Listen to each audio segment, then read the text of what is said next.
నా పేరు ఎల్ల తిరుపతి రెడ్డి, గ్రామం కొండరాజపల్లి, మండల్ నంగనూరు, జిల్లా సిద్దిపేట.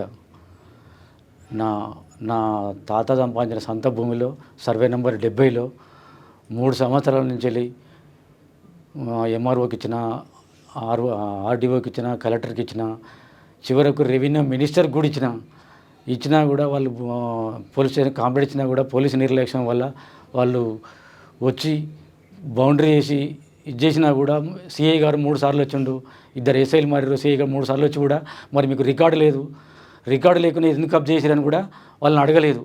లాస్ట్కి వచ్చే వరకు కూడా ఒక మినిస్టర్ లెటర్ పట్టుకుపోయినా కూడా బైండ్ ఓవర్ చేశారు. బైండ్ ఓవర్ చేసిన తర్వాత రాత్రి 11:30కు నేను బయటకు వెళ్ళాక నాకు తలకాయ పడితే 100కు ఫోన్ చేస్తే 100 రాసుకుపోయినా కూడా ఎఫ్ఐఆర్ చేసి 6 నెలలు అవుతుంది. 6 నెలల నుంచి కూడా వాళ్ళ మీద ఇప్పటి వరకు యాక్షన్ తీసుకోలేదు. అంతకుముందు కూడా సిపి గారికి కూడా కంప్లైంట్ చేసిన, ఒక మాజీ నక్సలైట్ నా భూమి కబ్జా చేసిండు మేడం, నాకు ప్రాణభయం ఉందని చెప్పి కూడా ఒక సిపి గారికి కంప్లైంట్ చేస్తే కూడా దాని మీద రెస్పాన్స్ కూడా లేదు. 2 సంవత్సరాల నుంచి లాస్ట్ తలకాయ వాళ్ళు కొట్టినా కూడా ఎఫ్ఐఆర్ చేసి 5 నెలలు అయినా కూడా ఇప్పటివరకు వాళ్ళ మీద యాక్షన్ లేదు.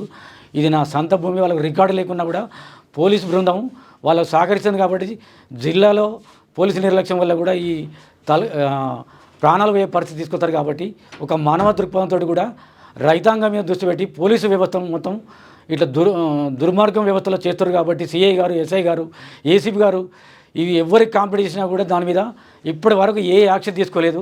కనీసం కూడా వాళ్ళకు సిఐ గారు 3 సార్లు వచ్చి కూడా మీకు రికార్డు లేకున్నా కూడా మీరు ఎందుకు ఇజ్జత్తుర్రు, ఎందుకు కబ్జా పెట్టారని కూడా ఇప్పటి వరకు విమర్శ చేసి అడగలేదు.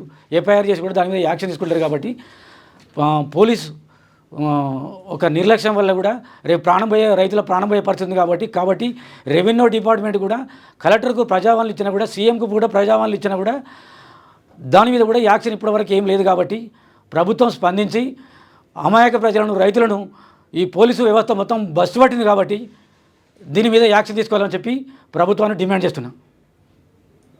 6వ తరగతి నుండి 10వ తరగతి విద్యార్థులకు గొప్ప అవకాశం. ఏపీ, తెలంగాణ మరియు సిబిఎస్ఈ విద్యార్థులకు ఎలాంటి అడ్మిషన్ ఫీజు లేకుండా సంవత్సరానికి కేవలం 1000 రూపాయలకే ఐఐటీ స్టాండర్డ్స్ తో ఆన్లైన్ ట్యూషన్స్ చెప్పబడును. 15 ఏళ్ల సుదీర్ఘ అనుభవం గల ఫ్యాకల్టీతో క్లాసులు నిర్వహించబడును. ఇప్పుడే ప్లే స్టోర్ నుండి ధర్మవాహిని యాప్ ని డౌన్లోడ్ చేసుకోండి. వివరాలకు సంప్రదించండి 7893051526. లేటెస్ట్ న్యూస్ తెలుగు మరియు ఇంగ్లీష్ అప్డేట్స్ కోసం ఇప్పుడే క్యూన్యూస్ అఫీషియల్ యాప్ ని ప్లే స్టోర్ నుండి డౌన్లోడ్ చేసుకోండి. సరికొత్త సమాచారాల కోసం క్యూన్యూస్ వెబ్సైట్ ని ఫాలో అవ్వండి. ఛానల్లో ప్రాంతీయ, జాతీయ, అంతర్జాతీయ వార్తలు వీక్షించండి. లైక్ చేయండి.